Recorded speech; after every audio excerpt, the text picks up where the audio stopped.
স্বাগতন্য পক্ষে আপনাদের সাথে আছি আমি ইশরাত জাহান উর্মি। নারীর অধিকারের সংগ্রাম আর নিরন্তর মর্যাদা প্রতিষ্ঠার বিভিন্ন দিক নিয়ে এই অনুষ্ঠানে কথা হয়। নারীর সাফল্য ব্যর্থতা নিয়ে কথা বলি এই অনুষ্ঠানে। দেশজুড়ে সহিংসতা, নিহত শিক্ষার্থী আর সাধারণ মানুষ, রাজনীতির মারপ্যাচে কঠিন অবস্থায় অভিভাবকদের মানসিক পরিস্থিতি। এই চাপ তারা সামলাবেন কি করে? যে নতুন প্রজন্মের প্রতিবাদ আমরা দেখছি, সেই জেনারেশন জির ভাষাই বা আমরা কতটুকু বুঝতে পারছি। আজ অন্য পক্ষে আমাদের আলোচনা মানসিক চাপ ও নতুন প্রজন্মের ভাষা। আমাদের সঙ্গে আছেন আজ এই বিষয়ে কথা বলতে জেন্ডার এক্সপার্ট মঞ্জুর নাহার এবং আছেন বিজ্ঞাপন নির্মাতা সৈয়দা নীলিমা দোলা। আপনাদের দুজনকেই স্বাগত। আসলে একটা কঠিন সময় আমাদের এই আয়োজন। আমরা যদিও মূলত কথা বলি এই অনুষ্ঠানে নারীর বিভিন্ন ইস্যু নিয়ে, কিন্তু এই ইস্যু আসলে নারী পুরুষ সকলেরই। মঞ্জুর নাহার, আপনার কাছে আমার যে বিষয় নিয়ে আমরা কথা বলছি, মানসিক একটা চাপ তো রয়েছে এবং সেই চাপ কিভাবে সামলানো যায় সেই বিষয়ে আপনাদের কাউন্সিলিংয়ের জায়গা থেকে আপনি কথা নিশ্চয়ই বলবেন। কিন্তু তার আগে আমার প্রশ্ন হচ্ছে এটাই, যেটা আমরা বলছিলাম যে আমরা নতুন প্রজন্মের ভাষা আসলে কতটুকু বুঝতে পারলাম। এরপরে আমি দোলার কাছেও নিশ্চয়ই একই প্রশ্ন রাখবো। আসলে আজকে যেভাবে আমরা বসেছি, ঠিক অনুভূতি প্রকাশ করাটাও ভীষণ কঠিন, ভীষণ কঠিন। এই যে আপনি যে বললেন যে আমরা নতুন প্রজন্মের ভাষা কতটুকু বুঝি, এটা কিন্তু শুধু এই দশকের সমস্যা না। আমরা যদি ট্রেন্ডটা দেখি, যে ধরেন আমি যখন বড় হচ্ছি তখন আমি শুনেছি আমার শিক্ষকের কাছে, পরিবারের কাছে, যে তোমরা আমাদের মতো না। তাহলে আমরা কাদের মতো? এই যে আমরা কাদের মতো হব, এই একটা বিশাল প্রশ্ন কিন্তু। এবং এখানে আমরা যেটা করেছি যে কখনো কোনো জেনারেশন, আগের জেনারেশন তার পরের জেনারেশনকে স্পেস দেয়নি, তার কথা শুনতে চাইনি, সে কিভাবে বড় হচ্ছে। আমি যদি সাম্প্রতিক কালের কিছু উদাহরণ দিই, যে ধরেন আমরা কিভাবে লেবেলিং করেছি। ইংলিশ মিডিয়ামে পড়ে, ও তো ফার্মের মুরগি, দেখবেন এই টার্মটা খুব পরিচিত আমাদের কালচারে। ও তো একেবারে পশ্চিমা সংস্কৃতি দ্বারা পরিচালিত ওর লাইফ। ও যে নিজের ঘরে বসে বৈশ্বিক রাজনীতি বোঝে, দেশের রাজনীতি বোঝে, এটাকে আমরা ভাবার চেষ্টা করেছি। আচ্ছা, যে বাচ্চাটি বাংলা মিডিয়ামে পড়ে, আমরা কিভাবে লেবেল করি? আচ্ছা, ওরা ফার্মের মুরগি না হোক, ওরা মুরগি, ওদের দিয়েও কিচ্ছু হবে না। আর এক ধারা যে বড় অংশের ছাত্রছাত্রীরা আছে, মাদ্রাসায় পড়ছে, আমরা তাদেরকে লেবেল করলাম জঙ্গি হিসাবে। আমরা কি কোনোদিন এই কনটেক্সট বোঝার চেষ্টা করেছি যে তারা এই যে ন্যায় অন্যায় তাদের মধ্যে যে মাদ্রাসার যে অনিয়ম, যেগুলো ওরা মেনে নিতে বাধ্য হচ্ছে, কোন কনটেক্সটে তারা করছে? কিন্তু দেখেন, এই যে লেবেলিং, জাজমেন্ট, তুমি আমার মতো নও, তো যখন আমরা বলবো তুমি আমার মতো নও, তখনই তো আমরা তার ভাষা বুঝবো না। এর ফলে কি হচ্ছে বলেন? একটা বিচ্ছিন্নতা বোধ তৈরি হচ্ছে, একটা একাকিত্ব বোধ তৈরি হচ্ছে। আমি যদি পরিবারের দিকে তাকাই, আজকে দেখেন তরুণ প্রজন্মের আত্মহত্যাগুলোকে আপনারা কিভাবে দেখবেন? এই একাকিত্বতা এবং বিচ্ছিন্নতাবাদ, সমাজ থেকে তার বিচ্ছিন্নতা, রাষ্ট্র থেকে বিচ্ছিন্নতা। ঠিক একইভাবে আমি যদি রাষ্ট্রের দিকে তাকাই, রাষ্ট্র কি এদের আওয়াজ শোনার চেষ্টা, বোঝার চেষ্টা করছে? এই জায়গায় আবারও ফিরবো। নীলিমা দোলা, আপনি সরাসরি দীর্ঘদিন ধরে ছাত্র রাজনীতিও করেছেন এবং এই আন্দোলনটাকেও দেখেছেন। আসলে তরুণ প্রজন্মের ভেতরে যে ক্ষোভের জায়গাটা, আসলে যেটা মঞ্জুর নাহার বলছিলেন, যে বিষয়টি কি এরকমই, যে তাদেরকে আসলে আমরা কোনো জায়গা থেকে, তারা আমাদের থেকে বিচ্ছিন্ন বোধ করেছে, যার কারণে কোনো না কোনো দিক দিয়ে এইভাবে ফুঁসে উঠেছে তারা, এরকম কোনো বিষয়? তো ব্যাপার, আমি যেভাবে ব্যাপারটাকে দেখি, আমার মনে হয় যে এখানে বিচ্ছিন্নতার চেয়ে বড় কথা হচ্ছে যে রাজনৈতিক সিদ্ধান্ত। গোটা আন্দোলন এবং এই আন্দোলনের যে ছড়িয়ে পড়া দাবানলের মতো সারা দেশে, এটা আসলে আমি না এটাকে বিচ্ছিন্নতা হিসেবে দেখি না। আমি মনে করি যে ওরা আসলে সম্পৃক্ত, ওরা দেশের রাজনীতিতে সম্পৃক্ত এবং ওদের রাজনৈতিক সিদ্ধান্ত আছে। ওরা আসলে বড় হতে হতে জেনেছে যে সারা দুনিয়াতেই, মঞ্জুর আপা বলছিল যে সারা দুনিয়াতেই আসলে ইউথ সবসময় যে শক্তি বা যে পাওয়ার প্র্যাকটিস, যে অন্যায় অবিচার গুণ খুম হামলা মামলা এগুলোর বিরুদ্ধেই আসলে কথা বলে। আমরা আমেরিকাতেও দেখছি প্যালেস্টাইন ইস্যুতে সারা দুনিয়ার বাচ্চারাই কথা বলতেছে এখন। সো বাংলাদেশে যেটা হচ্ছে যে ওরা আসলে 15 বছর ধরে একটা অটোক্রেট গভর্নমেন্ট, বা আমরা যেটা ভাবি যে আমরা আসলে ভোট দিতে পারি না, এটা আমাদের মনে হয় যে এটা সরাসরি ভোটের যে চর্চা সেটা এখানে আসলে ভালোভাবে হচ্ছে না। তো ইউথ যে জেনারেশনটা এসছে, জেনারেশন জি, ওরা তো আসলে মোবাইল ইন্টারনেট দ্বারা ভেরি কানেক্টেড, এবং ওরা হচ্ছে যে এমন ধরনের কন্টেন্ট, এমন ধরনের ভিডিও, এমন ধরনের গেমস খেলে দেখে যেগুলো আমরা আসলে প্র্যাকটিস করি নাই। মানে বিচ্ছিন্নতাটা একটা ওইখানেই যে ওরা আসলে সম্পৃক্ত সেইটা আমরা কিন্তু বুঝতে পারিনি আর কি। ওরা এতই সম্পৃক্ত, ওদের কথা হচ্ছে যে আমার দেশ আমারই সিদ্ধান্ত, আমি নিতে পারি সিদ্ধান্তটা।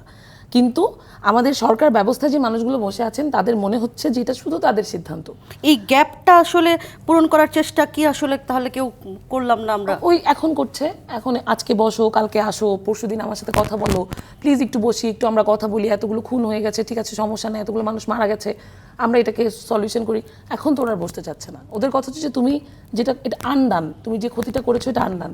কারণ ওরা তো শুরু থেকে আসলে অনেক স্বাভাবিকভাবে বলার চেষ্টা করছে, এবং ওরা সম্পৃক্ত, দেশের রাজনীতি নিয়ে ওরা আমাদের চেয়েও বেশি সিরিয়াস, সেই জন্য কথা বলার চেষ্টা করছে। সেই কথাটুকু বলার স্কোপ ওদেরকে না দেওয়া কিন্তু এই ঘটনাটাকে এত দূরে নিয়ে গেছে। সবাই আমরা দেখছি নেটিজেনরা সবার একটাই বক্তব্য যে এতটুকু ঘটনা এত বড় হলো কি করে। মঞ্জুনা, আমরা একটা বিরতির সময় পৌঁছে গেছি, বিরতি থেকে ফিরে এসে আবারও এই বিষয়ে কথা বলছি। অন্য পক্ষে একটা বিরতি নিচ্ছি, বিরতির পর ফিরছি আবারও।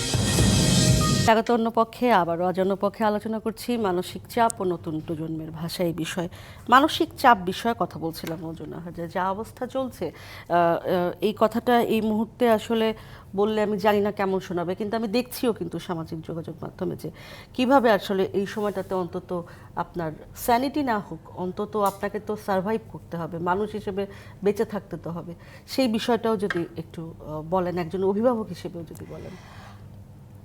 আমি প্রথমেই বলবো আসলে অভিভাবক হিসাবে এখন এই বাচ্চাদের পাশে আমাদের দাঁড়ানো দরকার, অন্তত মানসিকভাবে।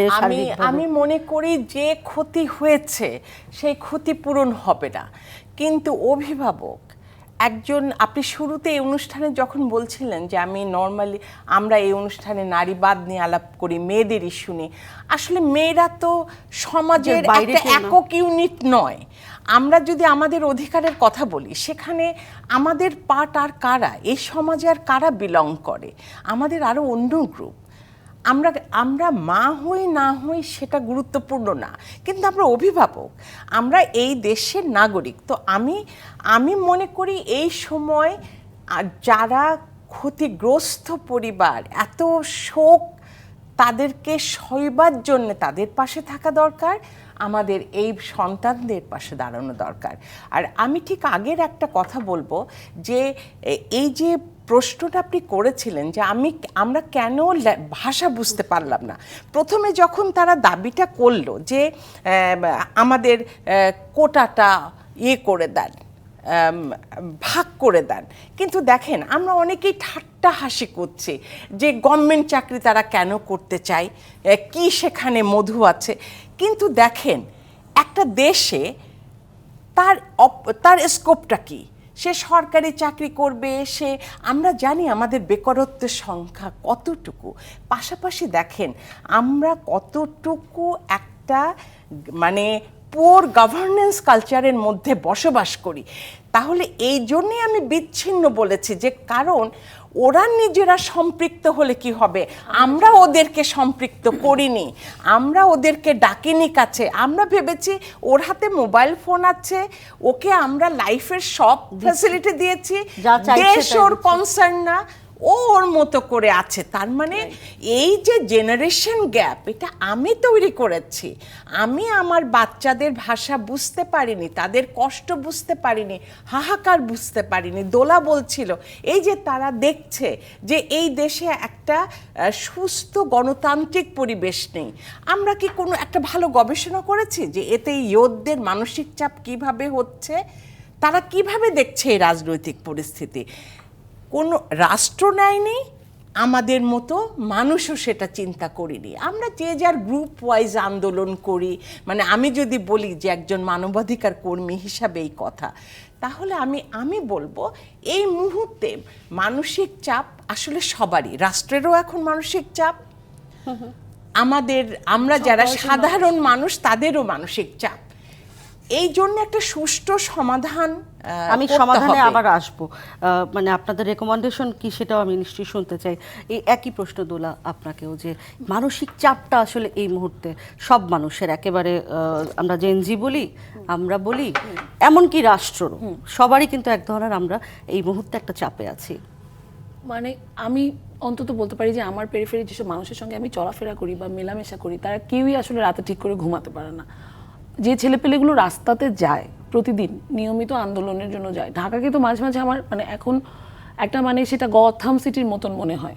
ওপর থেকে হেলিকপ্টার নামছে, নিচে অসংখ্য ইট পাটকেল পড়ে আছে, পুলিশ, মানুষজন, মারামারি, অনেক কিছু চলছে। এবং এর মধ্যে অনেক ধরনের ঘটনাও তো আছে, সেগুলো অস্বীকার করার কিছু নাই। মানে সবই আন্দোলন নয়, সেটাও তো না, সত্য। সবই আন্দোলন নয়, অবশ্যই সবই আন্দোলন নয়। এখানে অন্য যে রাজনৈতিক যার দল, স্টেক হোল্ডার, সেই প্রতিটি রাজনৈতিক দলেরই আসলে কিছু বক্তব্য আছে, কিছু বলার আছে, এবং তারা সেটা বলছেন। ছাত্ররাও সেটার সঙ্গে কখনো একমত প্রকাশ করছে, কখনো করছে না। So, এই যে রাস্তার যে পরিস্থিতি, এবং মানুষ তো কালকে যেটা আমি দেখছিলাম শহীদ মিনারে, যে মানুষ আসলে ঘর থেকে বেরিয়ে এসেছে, সন্তানের পাশে অভিভাবক, এরকম একটা প্ল্যাকার্ড, এক ধরনের টেনশনও আছে তাদের, যে social বাচ্চা media তে একা একা share ছাড়তেও চাচ্ছে না। তো অভিভাবকরা বেরিয়ে আসছেন, প্রেগনেন্ট ওমেন ওনারা বেরিয়ে আসছেন, কারণ প্রত্যেকের মনে হচ্ছে যে আমার যে জেনারেশনের হাতে আমি আমার দেশকে দেবো চালাতে, সেই জেনারেশনের উপরে গুলি চালাতে আমি দিতে পারি না, বা সেই জেনারেশনকে আসলে এতটা যন্ত্রণাদায়ক একটা রাজনৈতিক পরিস্থিতির মধ্যে দিয়ে আমি নিয়ে যেতে পারি না। কারণ আসলে আপনি তো খুব সামনে অবসলিউট হয়ে যাবে, ওরাই তো আসলে দেশ চালাবে। এবং ওদের যেই কোটা সংস্কারের যে বিষয়টা, বা এখন যেটা ওরা বলছে রাষ্ট্র সংস্কার, এই যে বিষয়টি, এই বিষয়টি সম্পূর্ণভাবে আসলে আমার মনে হয় যে একটা নাগরিকের যে অধিকারের জায়গা, সেটা নিয়ে কথা বলা। একদম। কেন ওরা চাকরির কথাই বলছে, কারণ চাকরিটাই আসলে নাগরিকের অনেক বড় অধিকারের জায়গা। আপনি এতগুলো মুক্তিযোদ্ধা কোটা দিবেন, সেখানে দুর্নীতি হবে, এগুলো নিয়ে তো ওরা কথা বলছে। এখন মানসিক চাপের বিষয়টাতে যদি আসি, যে আমি ব্যক্তিগতভাবে রাতে উঠে পড়ি, 3টার দিকে উঠে মনে হয় যে কোনো শব্দ শুনলাম, আমার পার্টনার সেটা করছে, আমার বন্ধুরা, আমরা শেষ কিছুদিন এমন হয়েছে যে আমাদের তো একজন বন্ধু মারা গেছে সায়েন্স ল্যাবে, ফটো সাংবাদিক ছিল, তাহির জামান প্রিয়। তো ওর মৃত্যুর পরে ওই বিষয়টাকে ডিল করা, এবং এইটা নিয়ে যেটা হয়েছে, ট্রমা তৈরি হয়েছে। আমরা 7-8 জন বন্ধু আসলে গত 5-7 দিন ধরে একসঙ্গে ছিলাম, কারণ আসলে কেউ ঘুমাতে পারছে না, কেউ কোনো কিছু করতে পারছে না, এদিক থেকে ফোন আসছে, এদিক থেকে ফোন আসছে। এই মানসিক চাপের মধ্যে আমি দেখছি আমার পরিবারের বয়োজ্যেষ্ঠ যারা আছে, ছোটরা যারা আছে, এবং এই চাপটা না আমরা যত কিছুই বলি না কেন, বাচ্চাদের উপর অনেক বেশি যাচ্ছে, কারণ মানে আরো বাচ্চা যারা ঘরে আছে তাদের উপরেও কিন্তু এই আমি চাপটা একটা যাচ্ছে। ছোট ঘটনা প্লিজ আমি শেয়ার করতে চাই। আমার বাসার উল্টো পাশে 2টো বাচ্চা থাকে, ওরা 5-6 বছর বয়সী, দুজন 2 বারান্দা থেকে গল্প করে। তো এটা আমি ওই বাড়িতে 3 বছর ধরে আছি, ওদের সাথে আমিও কথা বলি, চিল্লায়। ওরা হচ্ছে বারবি সিনেমা দেখলে জিজ্ঞেস করে তুমি দেখেছো, অনেক জোরে জোরে বলে। তো আমি 2 দিন আগে দেখছি ওরা একজনকে বলছে যে বারান্দায় দাঁড়ায়ও না, হেলিকপ্টার থেকে গুলি করবে। এইটা তো আমার শিশুর জানার কথা না। এই যে রাজনৈতিক পরিস্থিতি, এর দায় যে আমাদের প্রধানমন্ত্রী তিনি বলছেন যে আমি গুলি করতে বলিনি, তাহলে দায়টা দেন। আপনি গুলি করতে বলেন নাই, কে করতে বলছে তার কথাটা বলেন, একটা সমাধানে আসেন। এবং এই যে 9টা দফা, যেটা নিয়ে এখন অসহযোগ আন্দোলন ডেকেছে বৈষম্য বিরোধী ছাত্র আন্দোলন, তাহলে তাদের এই যে 9টি দফা, এটা কিভাবে পূরণ হবে, এটা দায় কার, যেটা আপনি জানান। এবং পরিস্থিতি তো আসলে ঘোলাটেই হচ্ছে দিন দিন। সেই মানে আপনার কাছে যদি আমি বলি, সমাধানের কথা আপনি বলছিলেন, যে মানে যদি সমাধান কোনো কিছু খুব কনক্লুসিভ এই মুহূর্তে আমরা বলতে পারবো না, যে এটা হলেই এরকম হবে বা সেটা হলেই সেরকম হবে, এরকম বলার অনেক ধরনের আমি বলবো যে ঝুঁকিও রয়েছে। কেউই আমাদেরকে খুব একটা, কারণ এটা কনক্লুসিভ হওয়ার কোনো উপায় নাই সেই জায়গা থেকে আসলে এই মুহূর্তে, কারণ যে সময়টা যাচ্ছে সেই সময়টা আসলে যেতে দিতে হবে, জোর করাকরির কিছু নাই আসলে সেখানে। আমি প্রথমেই বলবো যে আর একটা গুলি না, আর একটা জীবন নয়, যে কটা জীবন গেছে অনেক অমূল্য কিছু চলে গেছে। তো আমি মনে করি এটা আগস্ট মাস, এটাও শোকের মাস। তো নিশ্চয়ই আমাদের যারা আছেন ক্ষমতায় তারা জানেন যে এই কষ্ট কতটুকু। তো আমি বলবো যে আর একটা বাচ্চার জান যেন আমাদের না যায়, কারণ আমি জানি দেশের ক্ষয়ক্ষতি হলে সেটা কাভার করা যাবে সময়ের সাথে সাথে, কিন্তু জীবন আমরা ফেরাতে পারবো না। আর একটা কথা বলি, যে প্রত্যেকটা আন্দোলনে কিছু মানুষ ঢুকে যায়, ঢুকে যায়। তাদের সেটা বাজে ইন্টেনশন হতে পারে, তাদের ওন ইন্টারেস্ট হতে পারে। এখন সেই দিকে আমাদের একটু চোখ রাখা, সেটাও আমি মনে করি যারা রাজপথে আছে আমাদের একটু সতর্ক থাকা। তাদেরকেও এইগুলো একটু বোঝার দরকার আছে। সর্বোপরি আমি বলবো দেশটা আমাদের সবার, আমরা দেশটা অনেক ভালোবাসি। দেশ ভালোবাসি বলে এই একটা মেসেজ এই টিভিতে বলতে পারবো যে আর একটা গুলি না। এই জন্যই আজকে আমি ছুটে এসেছি। তো আমি বলবো আমরা সবাই দেশ ভালোবাসি, এই দেশটাকে এখন আমাদের রক্ষা করতে হবে যেভাবে হোক। সেটা ও দোলা খুব সুন্দর করে বলেছে, আমিও বিশ্বাস করি যে এই দায় ক্ষমতাসীন দলকে তো নিতে হবে, তাদেরকেই এগিয়ে আসতে হবে কিভাবে সমাধান করা যায়, এই অবশ্যই তাদেরকেই এগিয়ে আসতে হবে। দোলা, আপনার কাছে সেই যদি আমি সমাধানে যাই, যে সমাধানের বিষয়টা উর্মি আপা, আমার মনে হয় যে আওয়ামীপন্থী রাজনীতিবিদ যারা আছেন তারা তাদের লেখাপত্র, তাদের সোশ্যাল মিডিয়া স্ট্যাটাস, তাদের নানান রকমের টক শো আমি দেখছি, এবং আমি আমার পরিবার থেকে আসলে যেটা শুনছি, সবাই বলে যে এখন এতগুলো মানুষ মরে গেছে, এটা তো আসলে আর ব্যাক করা যাবে না, এখন আমরা এইভাবে একটা সলিউশন করি। এটা কোনো কথাই হইতে পারে না যে এতগুলো মানুষ মরে গেছে, এটার কোনো সলিউশন হবে না, আমরা এখন একটা মধ্যপন্থা অবলম্বন করে দুই পক্ষ একটু বসে একটু কথা বলে নিই। আমি যদি একটু আপনাকে দোলা এর মধ্যে একটু করি, যেটা মঞ্জুর নাহারও বলছিলেন যে ওই বিষয়টা একটা সতর্ক থাকার বিষয় আছে কিনা, যে যখন হ্যাঁ, বা যদিও এইটা বলারও আবার ঝুঁকি আছে, কারণ এটা কেউ পছন্দ করছে না এই কথা, কিন্তু সত্য যা তা তো বলতে হবে না, সমস্যা নেই। এই বিষয়ে আমার কথা হচ্ছে যে 15টা বছর, কারণ আপনারা জাস্ট বড় হিসেবে সেই গাইডটা আসলে আমাদের ছোট ভাই বোনদেরকে আমরা সেটা করতে পারি কিনা, আমাদেরকেও সেটা বলা হচ্ছে যেটা করবো কিনা আমরা গাইড। আমরা এখন আমার বলতে কোনো দ্বিধা নাই যে বিএনপি, জামাত শিবির এই ধরনের যে রাজনৈতিক প্ল্যাটফর্ম নিয়ে কথা হচ্ছে, আমরা 2 দিন আগে দেখেছি জামাত শিবির নিষিদ্ধ করা হয়েছে। আমার এখানে কথা হচ্ছে যে জনতার কোর্ট এটা এখন, কারণ 15 বছরের একটা হিসাব তো, জনতার কোর্ট, জনতাই এটার বিচার করবে, কাকে ক্ষমতায় এসে বসাতে চায়, কাকে রাখতে চায়। 207টা সরকারি হিসাব, আমি সরকারি হিসাবেও যদি বলি 207টি লাশ, সেটিকে মাঝখানে রেখে দুই পক্ষ আসলে সমঝোতায় বসতে পারে না। আমাদের জাতির পিতা বঙ্গবন্ধু শেখ মুজিবুর রহমান বলছে যে লাশের উপর পার হয়ে গিয়ে কোনো অ্যাসেম্বলি হয় না। তো এই যে জেনারেশন জি, ওদের ওইটাই কথা যে এই লাশ পার করে গিয়ে আমি কোনো অ্যাসেম্বলি করতে পারবো না। তো 9টি দফা দিয়েছি, সেটি তুমি পূরণ করো। সেটি পূরণ করতে আসলেই আসলে বাংলাদেশ সরকার, আওয়ামী লীগ অনেকটুকু পেছনে চলে যেতে হয়, তাকে দায় নিতে হয়। দায় নিতে গেলে সেটা আন্তর্জাতিক ট্রাইব্যুনালে যায়, ইত্যাদি নানান ঘটনা, সেটা তারা করছেন না। ফলে কিভাবে সমাধান করবে এটা আসলে এখন জনতার হাতেই। সেখানে জামাত আসছে, বিএনপি আসছে, আওয়ামী লীগ এসছে, বামপন্থীরা এসছে, গণতান্ত্রিক ছাত্র শক্তি এসছে, কারা এসছে, সবাই জনতা। একটা দল তুমি নিষিদ্ধ করতেই পারো, কিন্তু সেই নিষিদ্ধ করার পরেও যদি তারা আসে এবং জনতা যদি তাদের কাতারে তাদেরকে দাঁড়া করায় এবং তোমাকে বিচার করতে চায়, তাহলে সেই বিচার তোমাকে এখন নিতে হবে। কারণ 15টি বছর জনতা বিচার করতে চায়নি, তুমি গুলি চালিয়েছো, তোমার ছাত্র সংগঠন এসে গুলি করেছে, গুলি না মারামারি করেছে, ছাত্র সংগঠন গুলি করেছে আমি দেখিনি, মারামারি করেছে, বা যে অত্যাচার, এই অত্যাচারের আসলে বিচার এখন জনতার মঞ্চে হবে। সেটাকে আমি মিসগাইড করতে পারি কিনা, আমি বুঝাতে পারি কিনা, সেই সমাধান আসলে আমাদের হাতে আর নাই। এই জেনারেশন জি, যারা আমাদের চেয়ে বেশি সম্পৃক্ত টু দ্য পলিটিক্স, ওরাই আসলে এখন সিদ্ধান্ত নিবে যে এই রাজনীতি, এই বাংলাদেশ কোথায় যাবে। আমার জন্য আর আপনি যদি কিছু যুক্ত করতে চান।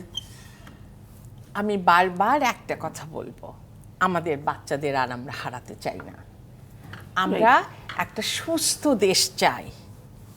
আমি শুধু আজকে এই কথাটি বারবার বলতে চাই, এবং আমি ধন্যবাদ দেব অন্য পক্ষকে যে এই ইস্যুতে তারা এই আয়োজনটা করেছে, যেখানে আমার মতো একজন সাধারণ নাগরিক এই রিকোয়েস্টটা করতে পারছে, যেটা যেন ইথারে ছড়িয়ে যায়, এটা যেন আমাদের